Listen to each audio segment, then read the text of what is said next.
زمانی که پارس تنها ابرقدرت جهان بود و سواران ساسانی همچون طوفانی سهمگین در پهنه زمین میتاختند، شاهنشاه اردشیر دوم در طاق بستان بر سنگ‌های جاودان کرمانشاه نگاره‌ای از پیروزی خویش شاهد کرد. در این نگاره اردشیر با استوار و سرفراز حلقه فر ایزدی را از دستان اهورامزدا دریافت می‌کند و در سوی دیگر ایزدمهر حامی آیین شاهنشاهی این عهد مقدس را نظاره می‌کند.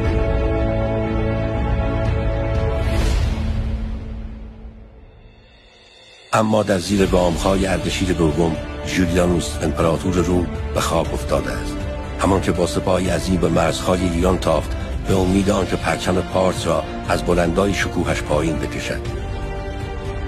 اما اینجا در سرزمین پارسیان سرنوشتش به گونه‌ای دیگر رقم خورد تا درس عبرتی باشد برای دشمنان ایران شهر.